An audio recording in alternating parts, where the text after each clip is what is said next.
اهلا بيكم في قناة كروشيه وفينتيز. النهاردة هنعمل مع بعض باترون مثلث جراني بالكروشيه، وده جزء من سلسلة مربعات الجراني اللي بنعملها على القناة. الموديل ده بسيط جدا وشكله جميل، وبيطلع احلى لما تشتغليه بخيط قطن متوسط او رفيع وابرة كروشيه مقاس صغير. تقدري تستخدمي المثلث ده في مشاريع كتير زي شنط الكروشيه والشايلات والديكورات، وكمان هنعمل منه مشروع جميل جدا. خليكي متابعيني عشان تشوفيه.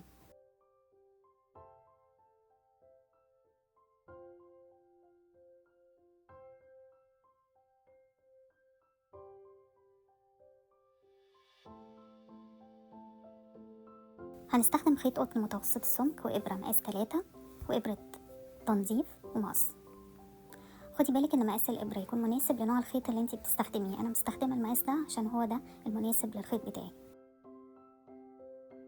هنبتدي بحلقة سحرية وهنعمل 4 سلاسل فوق السلسلة الأساسية. ده كده هيتحسب معانا كأنهم عمود بلفة وسلسلتين.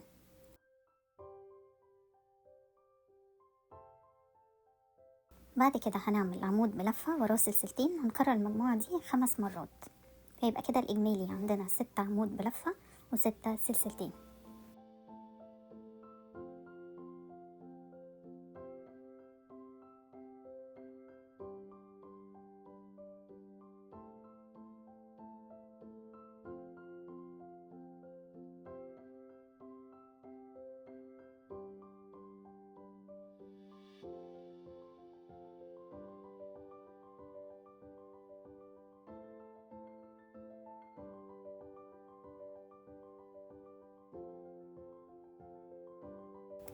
هنقفل بمنزلقة في الغرزة الثالثة من السلاسل اللي بدأنا فيها، وهنشد الحلقة بتاعتنا كويس ونتأكد تماما مفيش أي فراغ في نصها، وبكده تكون أول دايرة للمثلث بتاعنا اتعملت.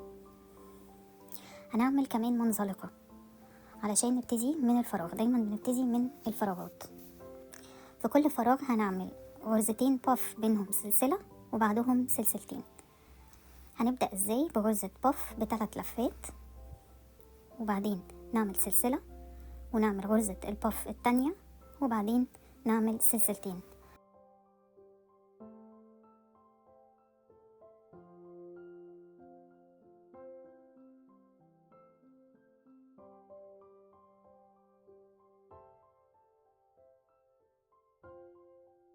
هنكرر المجموعة دي 6 مرات، فهيبقى عندنا في الآخر 12 غرزة باف. هنقفل الدور ده بغرزة منزلقة فوق أول غرزة باف عملناها، وبعدين نعمل منزلقة كمان في الفراغ اللي بعدها علشان نبدأ من الفراغ زي ما اتفقنا. في كل فراغ هنعمل 3 غرز عمود نص لفة.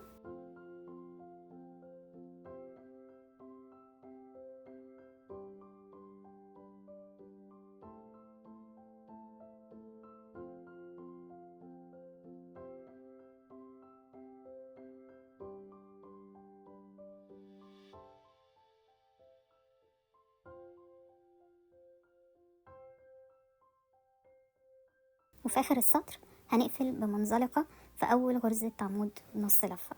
الدور ده بيخلي الدايرة بتاعتنا شكلها متماسك، وكمان بيبرز شكل الباف عشان احنا بنوسع الفراغات اللي بين غرز الباف بغرز النص عمود اللي بنعملها.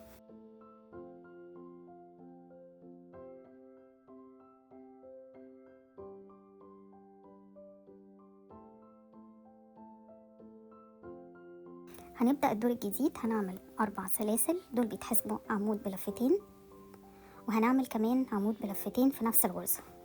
الغرزتين دول بيبقوا نص الكورنر بتاعنا.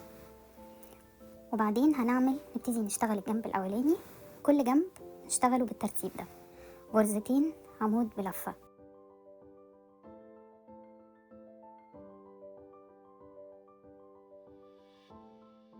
غرزة نص عمود، 5 غرز حشو،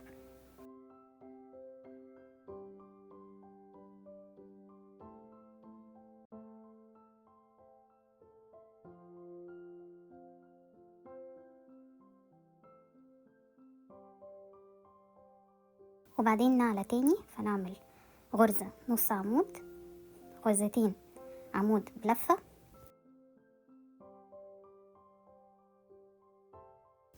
وبعدين نعمل الزاوية أو الكورنر غرزتين عمود بلفتين، سلسلتين، غرزتين عمود بلفتين.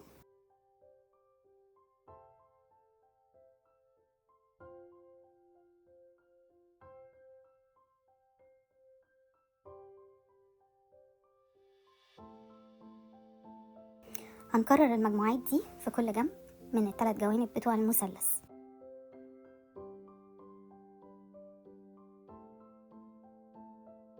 في اخر السطر ده هنعمل الغرزتين العمود بلفتين بقية الكورنر بتاعنا، وبدل ما نقفل بسلسلتين ومنزلقة هنقفل بسلسلة وغرزة نص عمود. بالشكل ده نبتدي من نص الفراغ بالظبط.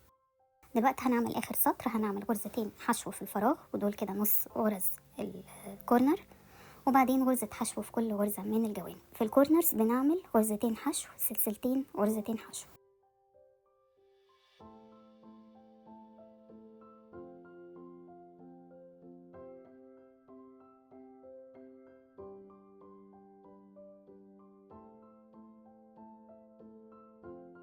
في اخر السطر ده عشان ده اخر سطر هنقفل بغرزة خفية بدل ما نعمل منزلقة. الانفيزبل جوين احنا عملناها مع بعض كتير.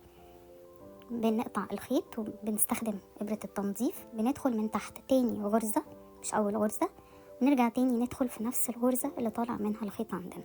بالشكل ده بنكون شكل غرزة زي بقية الغرز وما يبانش ان في وصلة في الغرز.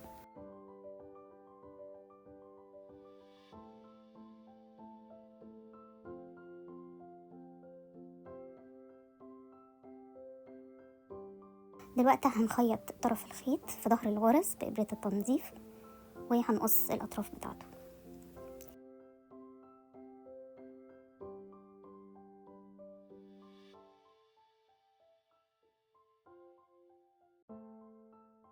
بكده يكون مثلث الجراني بتاعنا جاهز. شكله حلو جدا، باترون كروشيه جديد، شكله مودرن ولطيف، ونقدر نعمل منه مشروعات كتير جميلة. استنيني في الفيديو اللي جاي، ومتنسيش تعملي اشتراك في القناة وتفعلي الجرس عشان يوصلك كل جديد. شكرا جدا لمتابعتكم، واشوفكم في الفيديو الجاي.